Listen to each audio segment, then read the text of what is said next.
Afternoon, everybody. Thank you all so much for joining our webinar on the diverse consumer experience with telehealth in California during COVID-19. We're so excited to have you join us. My name is Carolina Valle, and I'm the Senior Policy Manager here at the California Pan-Ethnic Health Network, also known as CPEN. We are a statewide multicultural health policy advocacy organization that works to reduce disparities in communities of color and address structural racism in healthcare. The purpose of today's webinar, I want to go a little bit over housekeeping items as well as the purpose of the webinar. So we could go to next slide. Thank you so much. At CPEN, we really believe that telehealth can be a powerful solution for some of the barriers to access experienced by many low-income communities of color, such as appointment availability, travel and transportation, and accessing culturally and linguistically concordant providers. However, most of the data and policy efforts to date focus on what works for payers and providers, and less so on the consumer experience, particularly for people of color, limited English proficient individuals, or those with disabilities. So today, we plan to dig into some of the specific opportunities as well as barriers for communities of color and LEP consumers in particular. CPEN staff Jeffrey Koh will kick us off with a discussion of our survey findings of diverse consumers' experience with telehealth during COVID-19 in California.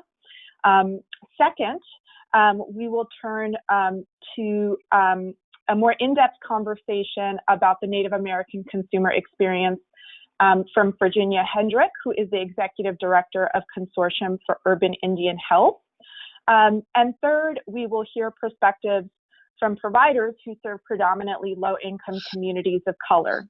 And this presentation will be led by Elaine Kung, Assistant Professor and General Internist at UC San Francisco.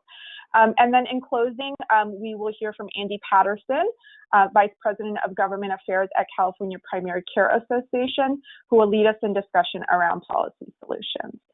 So that's what we're going to do today. We'll have a few minutes at the end of the webinar for folks to ask questions.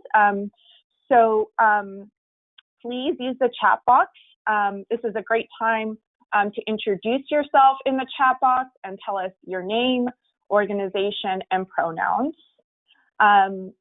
Post your questions to the speakers in the chat box. CPEN staff will be facilitating questions during the Q&A portion at the end. Please note that everyone is muted, so if you want to interact with other participants, please change your Zoom name to your full name so others know who you are. And lastly, you can access relevant materials, including speaker bios, via the links that our CPEN facilitator will post in the chat box. Great. All right. So moving on to our first presenter, Jeffrey Koh from CPEN. He is our Grants and Projects Manager and our also data whiz. So Jeffrey will lead us in a discussion about some of the findings from a CPEN telehealth survey we did. So take it away, Jeffrey. Great. Thank you, Carolina. Next slide, please. So I'm going to try to take us through a background of the survey that CPEN fielded, and hopefully that can set us up for a good discussion with the rest of our panelists today. Next slide, please. So firstly, why a survey on the diverse consumer experiences of telehealth? Well, CPEN decided to do this survey following the rapid adoption of telehealth due to COVID-19. Much of our past research into healthcare systems transformation illustrated the need for consumer-centered change, and we were really concerned that this rapid shift could leave diverse consumers behind. In addition, we found that there was a general lack of research or evidence demonstrating the efficacy of telehealth, specifically for Black, Indigenous, and people of color communities. So we really wanted to make sure that we could help create data that could inform advocacy and policymaking to ensure that the shift doesn't worsen existing care access and quality disparities, and so that telehealth could become a tool to advance health equity. Next slide. So the survey itself, we asked over 40 questions focusing on the use of telehealth technology, language access, visit experience, and satisfaction, as well as key barriers and challenges that consumers face. Surveys were conducted online in English, Spanish, Chinese, and Korean, and over 1,500 people responded. And we got a really diverse respondent mix as well. Next slide. So a couple notes on limitations. Firstly, this survey was fielded through our networks of community partners, and it was conducted online. So this is a convenient sample, not a true random sample. So keep that in mind as we discuss some of the trends and findings. In addition, we had limited language coverage. We didn't get a lot of respondents speaking languages other than the 4 surveyed ones. And lastly, we didn't ask questions on geography, income, or education in this survey, so we weren't able to provide disaggregations by these demographic indicators. Next slide. So now just for a quick overview of who our survey respondents were. We had 1,662 respondents, and it was a really diverse mix of responses. And we got pretty good representation from all race ethnicity groups. Next slide. And about 1/3 of our respondents self-identified as LGBTQ. Next slide. In addition, about 1/3 of our respondents indicated having a disability. Next slide. The majority of our survey respondents indicated that they spoke English. We didn't have really strong responses for languages outside of the 4 survey languages of English, Spanish, Chinese, and Korean. Next slide.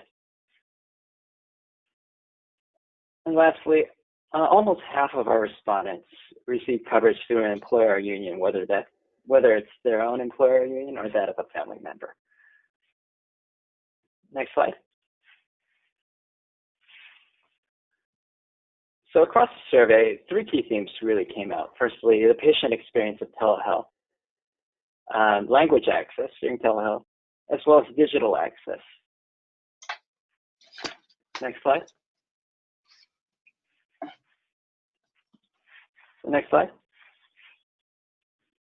So firstly, some background on the kinds of visits that we collected data on. About the majority of visits were for primary care. We saw around 20% of visits were for specialty care, and about 10% were for mental health or substance use treatment. And we found this breakdown was pretty consistent across all race ethnicity groups. Next slide. The majority of respondents indicated that they found it was easier to keep their telehealth appointments when compared to an in-person appointment. Next slide. We asked several questions trying to assess the level of satisfaction with telehealth visits.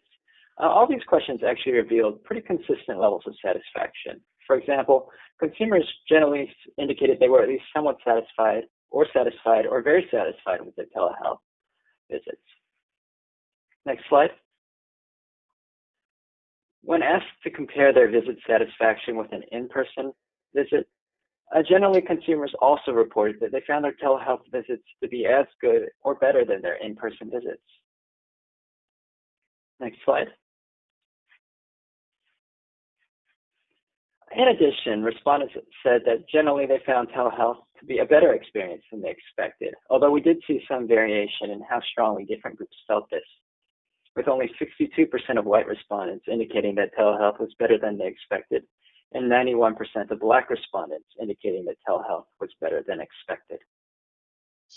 Next slide. In addition, respondents generally said that they preferred their telehealth visits over their in-person visits. So once again, there's some variation, with only 53% of Latinx respondents indicating this, and 72% of Native Hawaiian Pacific Islander respondents indicated this. And next slide. Similarly, all groups stated that generally they would like to have the option for telehealth in the future. Once again, we do see some variation from 56% of Native Hawaiian Pacific Islander respondents indicating that they wanted this option in the future, and 75% of American Indian Alaskan Native respondents wanting this option in the future. Next slide. Moving on to talk a little bit about telehealth and language access. Next slide. So among limited English proficiency speakers, we actually found that a majority still were not able to get it in their preferred language. So while telehealth is often discussed as a way we can address the language access barrier, we're finding that it still hasn't yet completely closed that gap. Next slide. In addition, a significant portion of respondents indicated that one of the barriers to their use of telehealth was that they would not be able to find language services in their primary language. And this varies between groups, as low as only 5% among Black respondents, and as high as 31% among Asian respondents. Next slide. And telehealth and digital access. And we thought it was really important to try and ask some questions, seeing how digital access impacts the experience of telehealth, given its reliance on internet and telephone. So we found that actually about almost 75% of all visits took place over the internet, either through a patient portal or some other video platform like Zoom, or through a phone app. However, about 20% of visits actually took place telephonically via landline or cell phone. So I think it's just important to note that telephone calls are still an important way that many patients access telehealth. Next slide. Given that, the majority of Latinx respondents actually indicated that they had challenges when accessing their telehealth visits due to internet connectivity issues. We also found that these issues do affect a significant portion of all other groups as well, with up to 34% of Native Hawaiian Pacific Islander respondents indicating they had challenges because of their internet connection, up to 53% of multiracial respondents. Next slide. And because telephone is still an important way people access care, we found also that a majority of Latinx respondents also reported not having enough minutes on their phone when trying to access telehealth. We think this is important because providers shouldn't assume that just because a patient can't use a video platform that telephone can be considered a reliable backup. Next slide.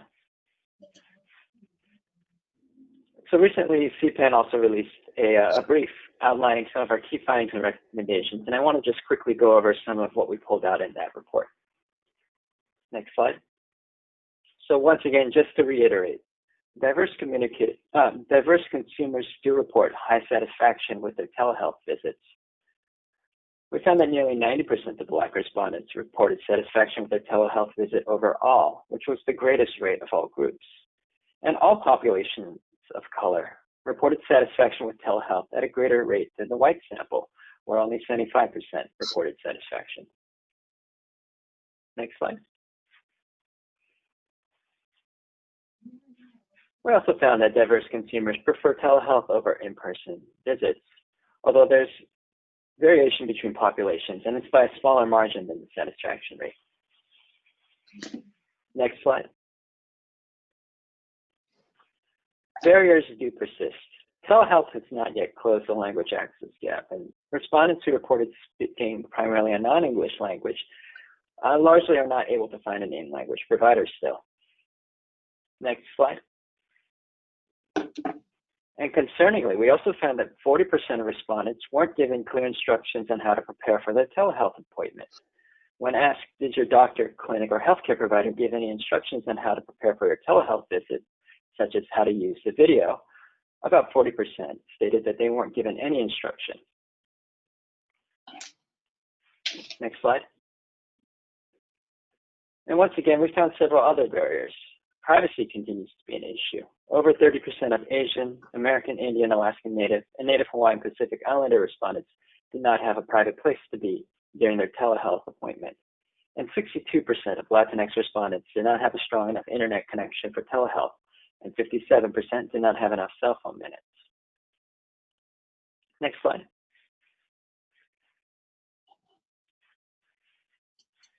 Next slide.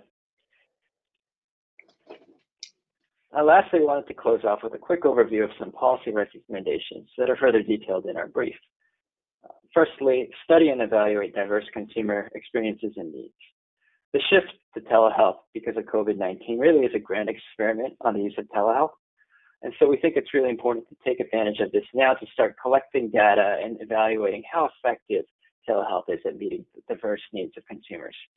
For instance, we should be collecting and publicly reporting disaggregated data on the patient's experience. And we should be contributing to rigorous research and evaluations of telehealth so we can identify what works, what needs to be improved, and specifically what are the best practices for diverse communities. Secondly, ensuring that there's adequate investment in consumer education, care coordination, and appropriate patient tools and supports. Patients need the help of direct support professionals to learn e-health skills so that they can effectively use telehealth. And so far, we also need to see payers step in and allow for the billing of these direct support professionals. Likewise, it's also important to ensure that there are access to tools such as computers and tablets, but also health monitoring tools like blood pressure cuffs to ensure that patients can manage their conditions at home without an office visit. Next slide.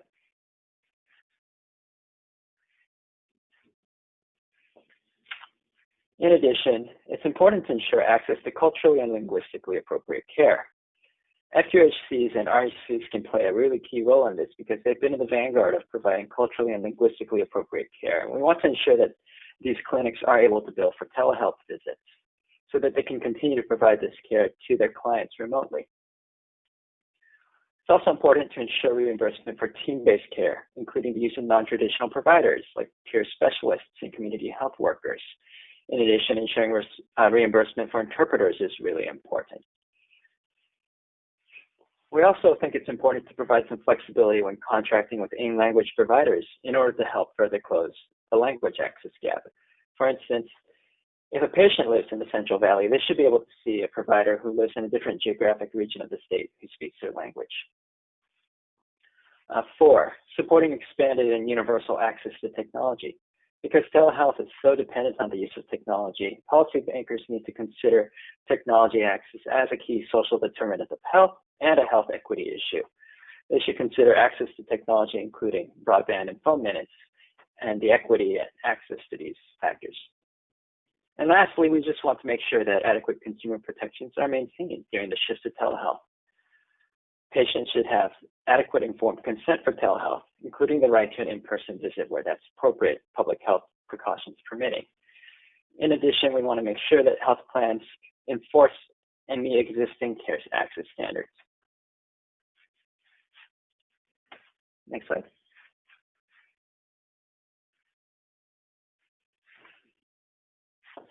Awesome. Right. Thank you so much, Jeffrey. Yeah, that was really great. And our CPEN moderators, for folks that are interested in the details of the report, will be dropping a link to that full report in the chat box if they haven't already, so thank you. So now we're going to be transitioning to the next panelist, Virginia Hedrick, who is the Executive Director for the Consortium for Urban Indian Health. Virginia is the Executive Director of the organization, and she is also an enrolled member of the Yurok Tribe of California and is also of Karuk descent. And Virginia is going to be discussing some of the consumer issues in the Native American community, as well as some of the behavioral health successes. So really excited to have you join us, Virginia. And I will go ahead and pass it over to you now. Great, thank you. Good morning, Aikwi, Nakna, Virginia Hedrick, Shregon, Mewamechek, Nagpulagla. Hi, everyone. My name is Virginia. Thank you for the introduction. SACUI is a statewide alliance of 10 urban Indian organizations located in California's largest cities. We are Indian Health Service contracted urban Indian organizations. We join a network of more than 40 Indian health programs throughout the state of California, which operate more than 60 clinics. The Indian healthcare delivery system includes both rural and urban clinics throughout California that are IHS contracted. California is home to the largest population of American Indians and Alaska Natives when compared to any other state, and more federally recognized tribes in the state of California than any other state in the nation. So when we think about Indian country, I encourage folks to consider the entire state of California to be Indian country, to first and foremost acknowledge that no matter where you sit in the United States, you are sitting on indigenous unceded land predominantly, and to always recognize those spaces and acknowledge yourself as a visitor. I'm presenting to you today from Sacramento, California, which is home to Nisenan Miwok people, and I just want to acknowledge that Telehealth has been an ongoing conversation within the Indian healthcare delivery system for years, like many others, and COVID has presented a number of unique challenges and also opportunities. American Indians are 3.5 times more likely to contract COVID when compared to non-Hispanic whites, and 4 times more likely to be hospitalized due to COVID. So there are absolute disparities when we think about the way COVID has impacted American Indian communities and how we're operating. In particular, with telehealth, the Indian Health Service allows for telehealth visits, as were expansions within Medicaid, and we have seen that be a great benefit to our communities. Specifically in the areas of behavioral health, prior to the expansions of telehealth, we were seeing no-show rates within our urban and tribal health network of around 45 to 50% of appointments being missed, and we're often able to fill those appointments and also note some of the reasons that individuals weren't able to make it to their appointment. One of the reasons includes transportation, and transportation, while the issue is different in the urban setting, is an issue for both urban and rural. In the urban setting, many of our patients are taking multiple public bus routes or reliant on family and community for those rides to the facility, and sometimes those opportunities are missed. In a rural setting, a tribal health program might be more than an hour's drive to a facility to receive care, and so there are significant challenges related to transportation and keeping those appointments. There's also challenges in general in accessing behavioral health and finding behavioral health providers that are culturally competent, which makes the Indian healthcare delivery system incredibly important.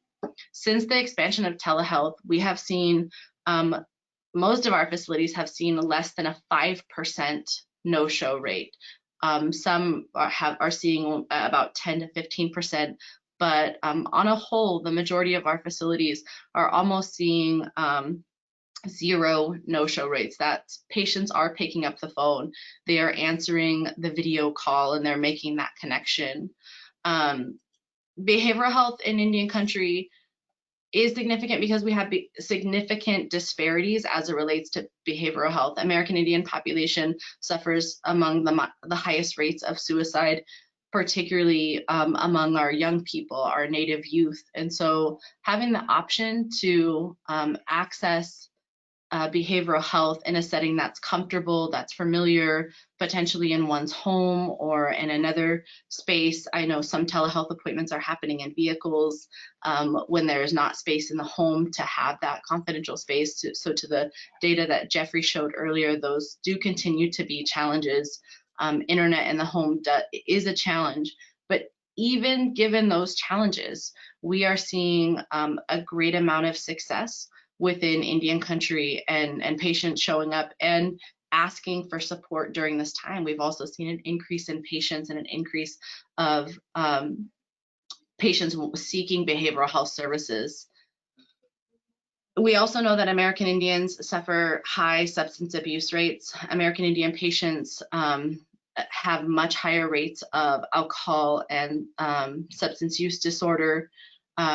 So when you couple both the disparities around suicide and substance use disorder, the need for telehealth during this time of a shelter-in-place environment and a high-stress environment, it's not surprising that our patients are showing up for these appointments, that they're making these appointments and getting the care that they need. The vast majority of our American Indian patients have noted that they have felt more comfortable with telepsychiatry and felt safe in that space to have in the comforts of their own home. Potentially, patients are also having their own medicines. They may be burning sage or have other sage with them during these appointments, which is not always happening in a face-to-face environment. And so it's not surprising that our patients are reporting that they are comfortable in this space, that they can prepare themselves for these kinds of appointments in a culturally competent setting. In fact, all of our urban Indian organizations who offer behavioral health services have had to add staff during this time to meet the increasing demand from their patients for telehealth appointments. And so,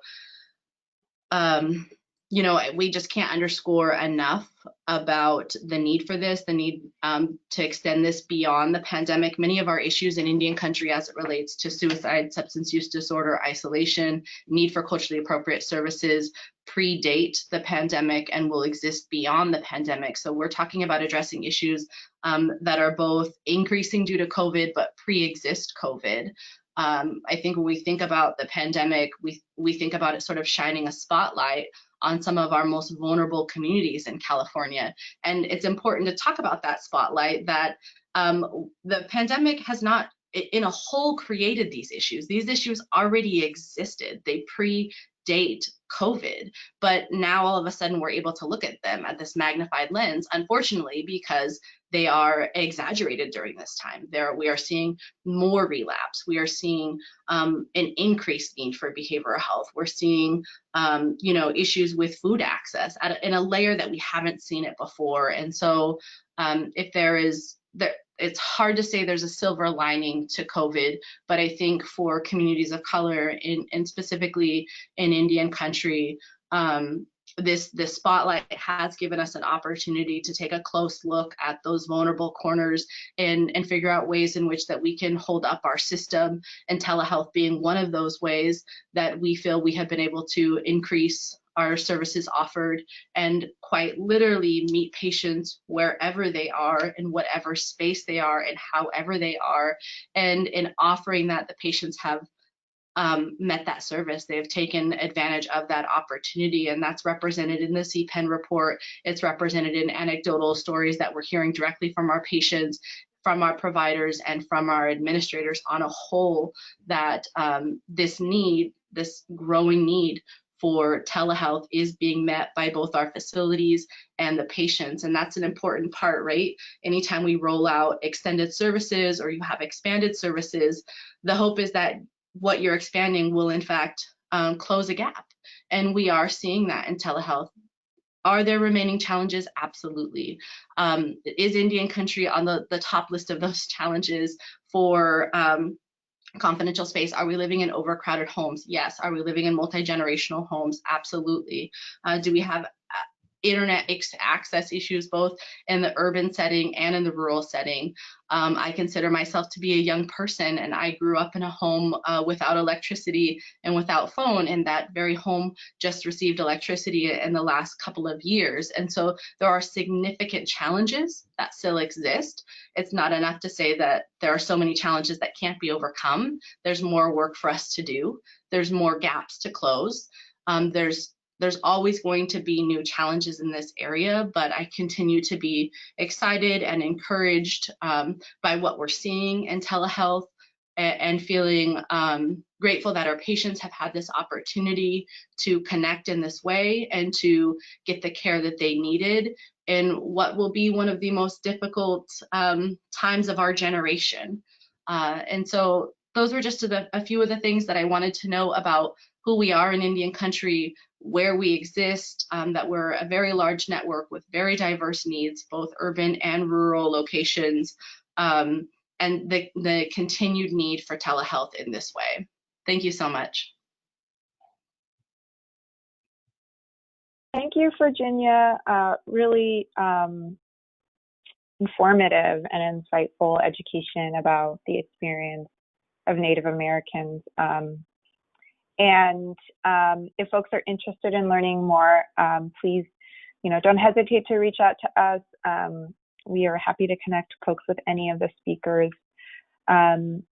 Next up, I'd like to introduce our next speaker, Elaine Kung, who is the Assistant Professor of Medicine at Zuckerberg San Francisco General Hospital, and she is also a general internist.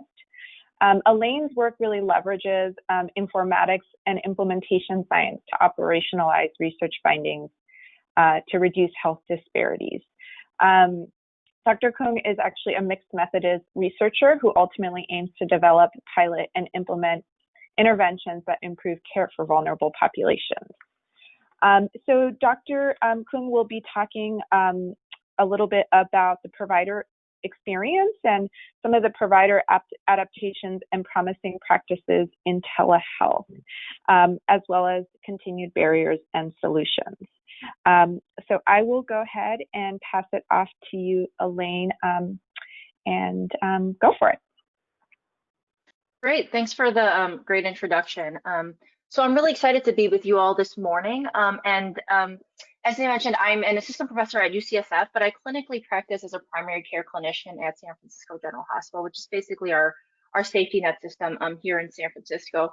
And so I'm going to sort of reflect from those experiences, really providing care in that safety net system. I think as sort of has been highlighted already and really hasn't been a shock to anyone, there has been just a huge growth in telehealth.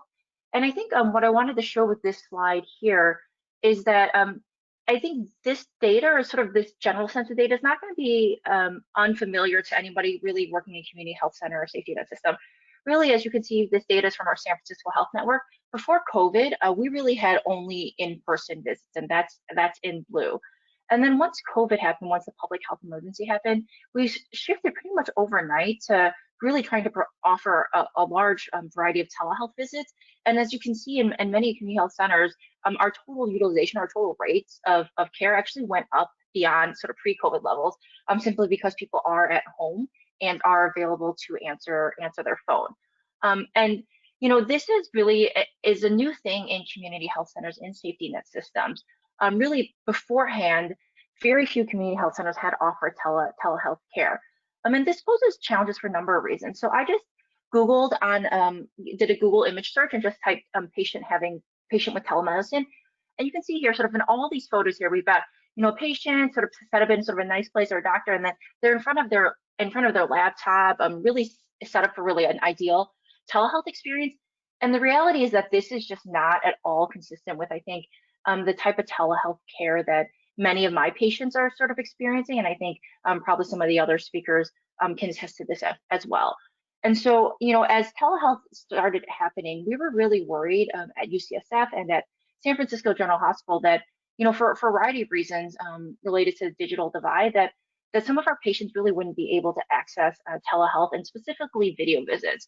And this is because video visits initially in the first the first month after COVID started, this was actually the only type of visit that was really fully reimbursed. Telephone visits were, the reimbursement level was really just a margin of video visits. And so really health systems and clinicians were incentivized to really only do in-person care of video visits. And so what we did is we went and looked at the data. So this is from the blue shows data right before, in San Francisco, at least before we had sheltering in place, so the end of February. And then the orange bar shows data really the last week of March into the beginning of April. And what we looked at is we just wanted to see who was accessing care before COVID and after sort of the conversion over to telemedicine. And what we saw was really concerning. A lot of the groups that we were worried would have challenges were accessing care significantly less. So I think on the right side, you can see pretty much the vast majority of population of color were accessing care less. And then I think really notably here in Medicare, there's a huge drop off. Before COVID, nearly 42% of the visits were patients who had Medicare. And then afterwards, it went down to about 22%. And so we could see here really that there were groups that were struggling to access telemedicine care. And the reasons for this are things that I think were really highlighted really well by the other speakers. And so I'm just going to briefly run through them here. I think at a very basic level, of course, a patient has to have a video-enabled device, at least for a telemedicine for video visit. And even for phone visits, I think of some of our unhoused patients who maybe, for example, can't reliably charge their telephone. Even a telephone visit can be difficult. And I did enjoy that what was highlighted before is not only the actual device for a visit, but also having remote monitoring devices to be able to provide, you know, high-quality telehealth care. If somebody has a device, they also have to be able to have access to high-quality data. And as we know, a lot of low-income patients, or low-income individuals and populations of color are what we call smartphone dependent. So they primarily access their internet only from their smartphone. And so if they're going to do something like a video visit, it has to be done on their smartphone. And many cell phone plans have minute limits, they have data limits. And so this can be a challenge for a lot of individuals as well. And then the last large barriers is what we call digital literacy. This is really the ability to use your device in a way you feel confident about. So some examples here are being able to search online, creating a login and password, sending an email. This is something that can be challenging, especially for how a lot of health systems have set up accessing video visits. And these aren't abstract barriers. So we published a small study that surveyed 200 patients in our safety net system. And I want to note here that nearly 90% of the patients we surveyed were identified as persons of color, and over 50% were non-English speakers, a majority of which were Spanish speakers.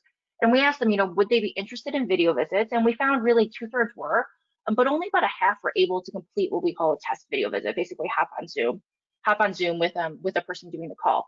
And over 50% reported barriers to video visits, with inadequate data or Wi-Fi being the #1 most reported barrier, but also folks reporting challenges related to using technology or access to device.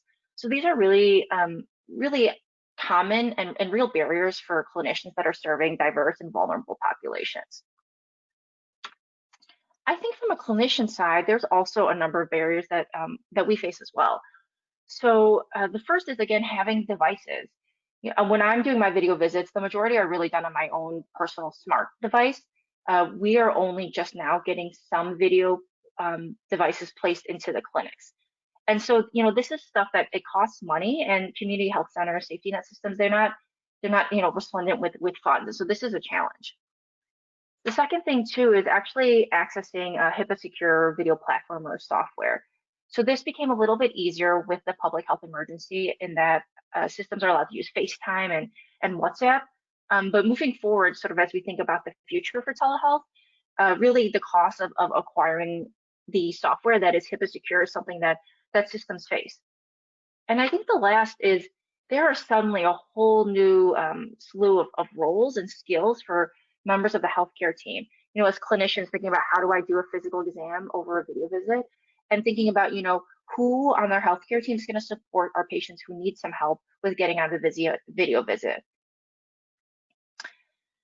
So some of the things that we've started doing and some of the solutions that we've really started to advocate for, I think the first is really you have to look for patterns of disparities. This is really the first step in any disparities research is you can't address challenges that patients have if you're not looking for them.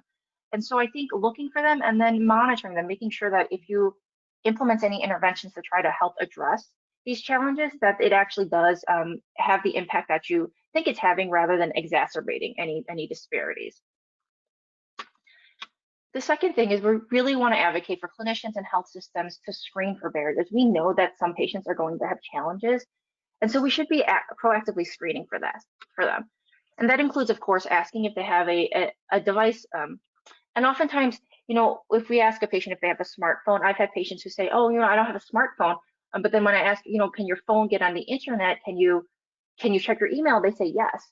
And so that, they don't identify the idea of having a smartphone with a device that can do some of these, smartphone type skills. And so really making sure that you ask patients, do you have a video device? Do you have a device that you can have video chat with? I think similarly, asking them about data access. We really don't want patients to burn through all their data or all their minutes during a telehealth visit because they may need that for other things. And so asking, do they have a limited data plan? Do they have reliable internet wherever they're going to be? And then digital literacy is something that we know is a challenge for lots of individuals. And so, asking them if they feel confident in their use of devices, if they need help, and then asking if they've used a video chat before. That's something that might be a little bit more familiar for folks who haven't thought about video visits. I think it's also mentioned is oftentimes there's other challenges that can come up with telehealth visits, whether or not somebody has enough privacy. There's some challenges for individuals who are undocumented related to privacy concerns. Individuals who, for example, might be in a relationship where there's some domestic violence and might not feel like they have a private area, or they might be unhoused. And so I think really leaving it open, asking patients, what other barriers, concerns you're worried about, and then trying to develop some solutions for that. And so the next step is, once you screen for these barriers, of course, is just going through and making sure you are able to connect patients to resources. So for both the device front and the internet access, the federal government through the FCC has what's called a Lifeline program. And in California, there's a CaliforniaLifeline.com. And this connects individuals who are lower income to low cost or almost no cost devices and internet access. And so this is something that clinicians really should become more familiar with as telehealth becomes a larger part of clinical care. The National Digital Inclusion Alliance also is a nice resource of low-cost internet plans. I think in terms of digital literacy, it's a little bit harder to make connections, but local libraries often have technology classes that you can connect patients with, and a lot of health systems are starting to internally develop technology support programs. So internally, we're setting up a referral program for patients who get screened to have, if they, for example, need help getting on Zoom, they're being sent to a nurse who has half day devoted towards helping onboard a patient onto Zoom. We've also developed resources for videos for patients in multiple languages, trying to show them how to download Zoom. And then lastly here, I just want to give a high level couple other solutions, which I'm glad that the next speaker is going to elaborate a little bit more on. In terms of policy changes, I think as a clinician, so many of these things, they're going to cost money. And so we really need reimbursement policies to help support a lot of this. I think as a clinician, certainly, and patient advocates, really advocating for the changes that are going to be able to ensure equity is really important. I think from a health system side, these are really sort of all the things I just went through. And in particular, I want to note that it's really important to make inclusive design decisions. And by that, I mean, for example, when a lot of health systems initially picked a video platform, they didn't allow third parties. And so what that meant is that for any patient who needed an interpreter, whether an ASL interpreter or a language interpreter, they're effectively excluded from having a video visit because a third party wasn't available or couldn't be added to the visit. And then I think the last thing is clinicians, we need to recognize that high quality primary care is team-based care. And we need to think about how to move team-based care from an in-person world into a remote world. Just want to highlight a couple of resources. The Center for Care Innovations in particular has a telehealth toolkit that has a lot of really interesting collated resources to support a number of vulnerable populations. And thank you for your time. Thank you so much, Elaine. That was, I learned so much from that presentation. So really appreciate you taking the time. And as mentioned before, the CPEN facilitators will continue to drop resources into the chat box. And if any of the participants also have questions, we are approaching the Q&A session. But before we get there, I'm really excited to introduce our next speaker, Andy Martinez-Patterson. Andy is the Vice President of Government Affairs at the California Primary Care Association and the California Health Plus Advocates, which is the advocacy affiliate with CPCA. She is responsible for shaping the vision and execution of the policy strategy to achieve the organization's mission. Today, Andy is going to be talking about COVID-19 flexibilities and lessons learned, as well as some of the key recommended policy changes. So I will go ahead and pass it over to Andy now. Great, thanks, Carlina. Can you see my screen? Yes. Great. I'm going to keep it like this if that's okay with folks, just because I like to see what's coming up. So I too really want to commend all the speakers and the information that we're listening to, because so much of the time that we're developing policy, we do it in, sometimes we can do it in policy silos, and I just really appreciate hearing from the academic perspective, the consumer's perspective, lived provider experience, and then we're coming from a provider association experience. All of these are immensely important and relevant points to consider for policy development. I also just want to acknowledge CPCA and community health centers have long been avid supporters and users of telemedicine, but because of policy and payment barriers, we haven't used it to the extent that we have since COVID. COVID has been horrifically challenging for so many reasons, but it also has presented many opportunities, one of which was showing payers that maybe all the barriers that we had in place were unnecessary, and we really should open up the ability to provide access in multiple different ways and see what happens. I'm not going to go through this because we don't have a lot of time, but this is our vision so much. I just want to note here that so much about what telehealth access is about is related to an equity agenda. Medi-Cal, very much different than commercial insurance. Commercial insurance is guided by consumer demand. And in Medi-Cal and in safety net public health insurance, it's generally guided by the payer's limited dollars and taxpayer dollar protections. And so we don't ask the consumer, the patient, as much as we need to, what they need and what is valuable. And COVID opened that box up, and we're so grateful for it. So prior to COVID, there were telehealth flexibilities and allowances in place in Medi-Cal. Actually, the state had done a fairly rigorous update of the telehealth policy the year or two prior to COVID. It wasn't enough for community health centers specifically, just because of the rules that were in place for telehealth to become a modality of common use.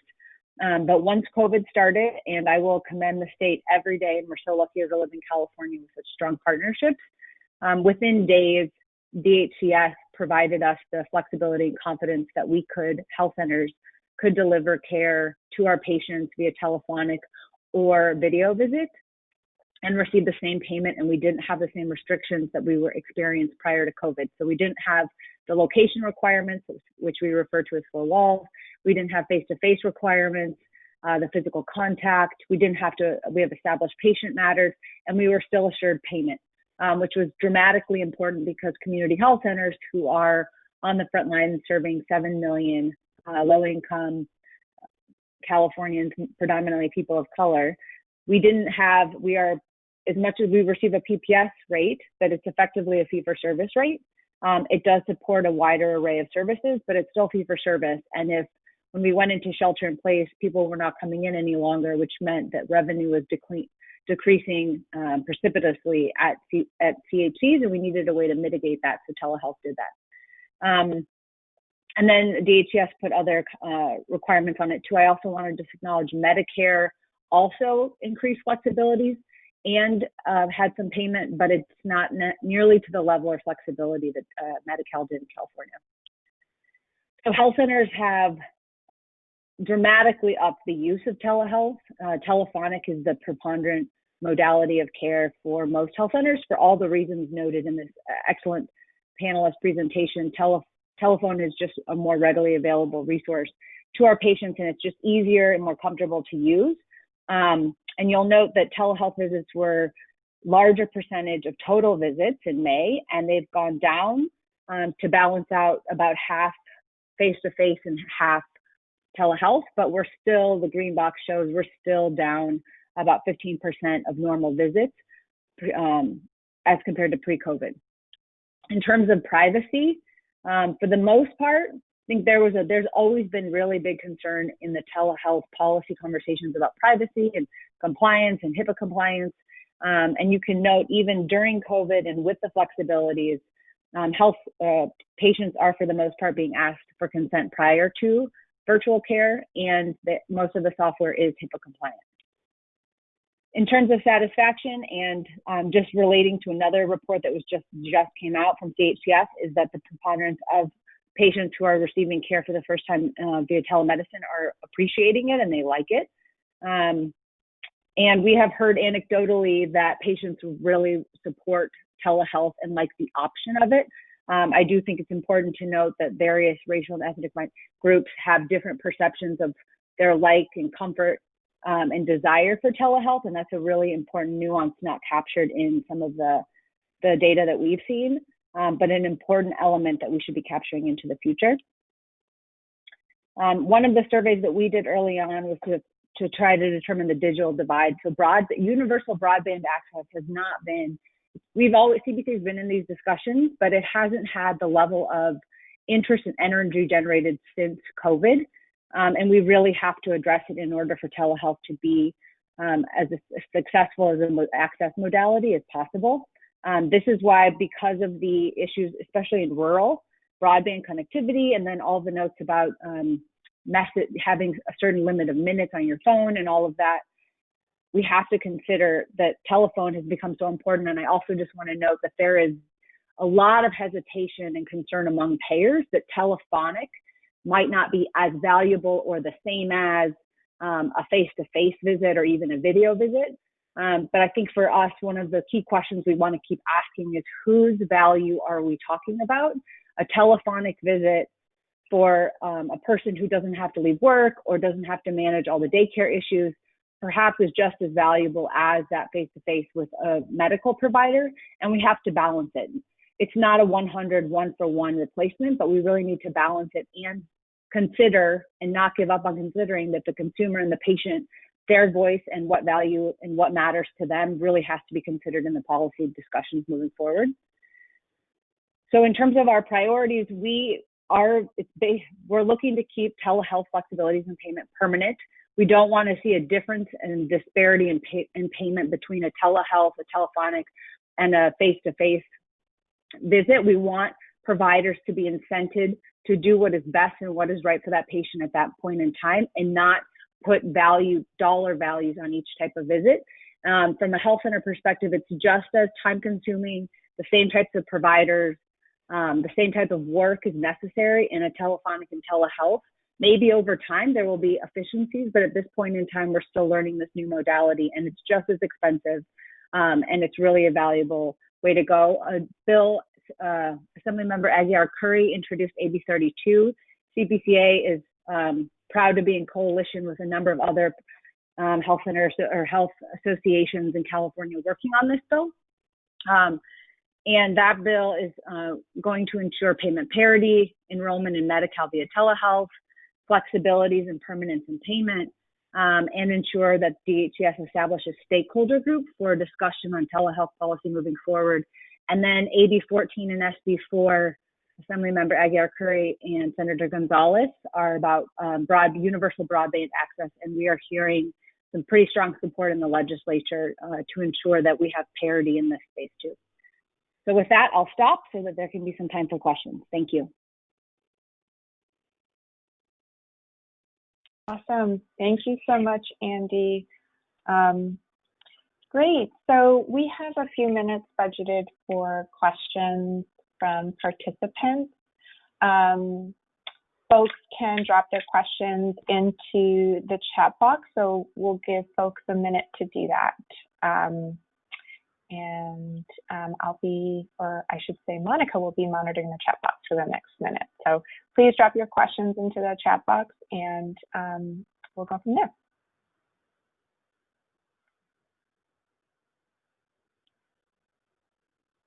Okay, cool. All right, so we have a question here for the panelists. It's not directed at any particular panelist, so totally open to any of you. The question from the participant is, have community health centers, actually, I guess this question is specific, probably for Andy or Virginia. So have community health centers arranged to have third-party access for interpreters when they use telehealth? Might this be a good way to raise awareness of the provision of interpreters for limited English speakers? Carolina, can I ask you to say that the beginning of it again, because it cut out on my phone? Sure. Have community health centers have experience arranging to have third-party access for interpreters when they use telehealth? Mm-hmm.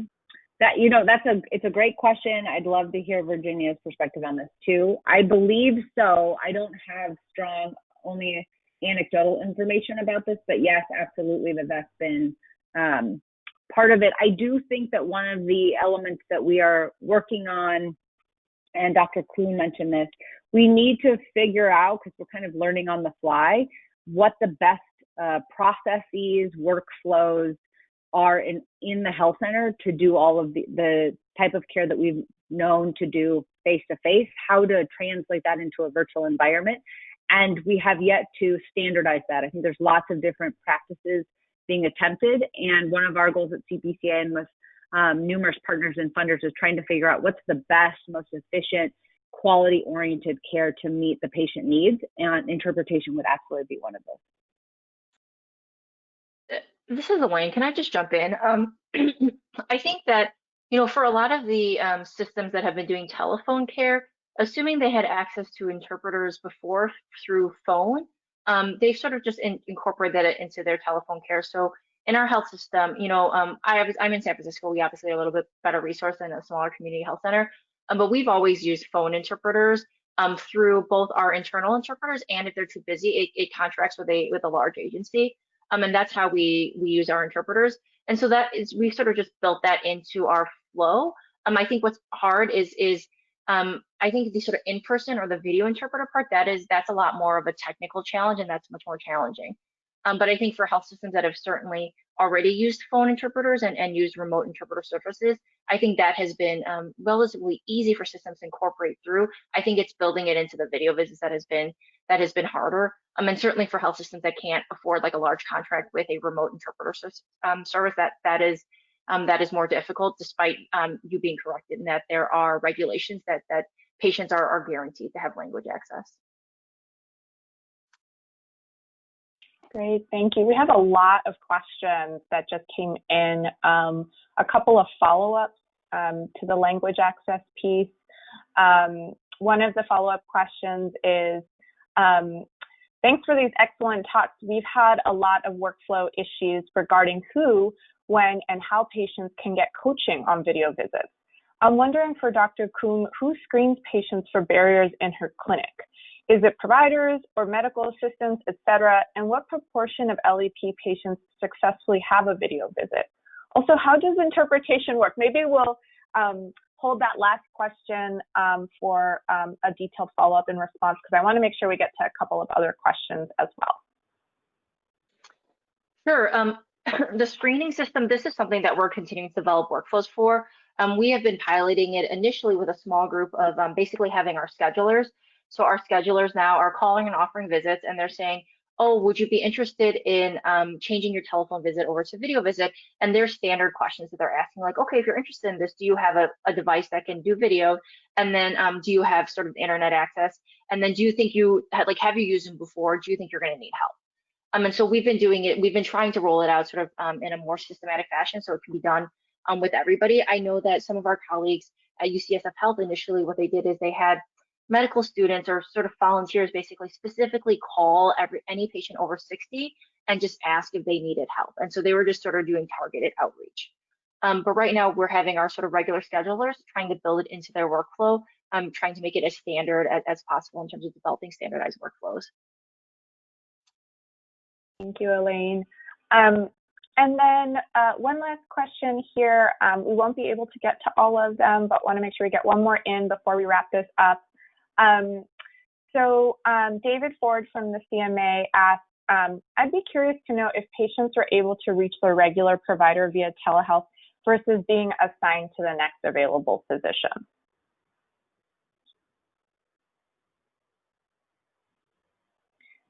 So I think the question here is, what is your experience with patients who've been able to reach their regular provider via telehealth versus those being assigned to the next available physician?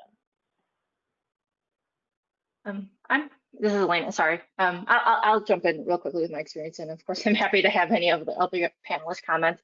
I think this is really dependent on how the system has set up their telehealth program. So the way that ours is set up is that we basically offer patients a visit, and like if they want it in person versus telehealth, we sort of make what's available, like we tell the patient sort of this is what's available. If you want to see your doctor, you may or may not be able to see him like right now versus sort of later, depending on the clinician's availability. And so it's largely been sort of up to the schedule availability of the clinician. I think this is something largely that lots of health systems struggle with, which is just sort of patient access and how much continuity a patient has. And that's, I think, really dependent on how often maybe a clinician has clinic or how impacted their schedule is.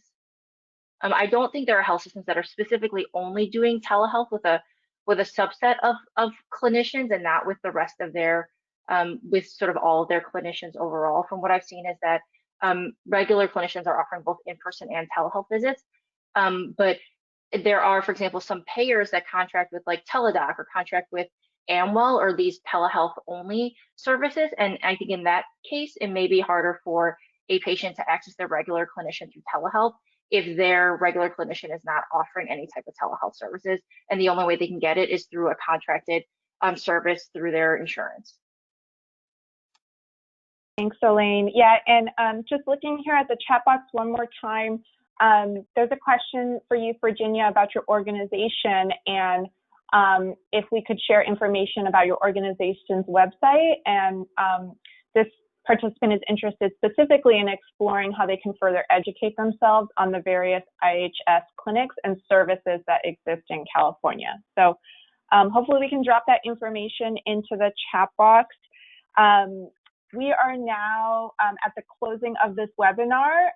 So thank you all so much to our wonderful speakers, as well as to all of the consumers who responded to the surveys and really enabled us to have a deeper understanding of the most pressing health issues related to telehealth. So in addition to the recording, just a couple logistics. You can view CPEN's telehealth and equity policy brief on our website for additional discussion of the issues presented here today. So thank you all so much for joining us today. Really appreciate your time, and we will go ahead and share the recording of this webinar after today. So thank you.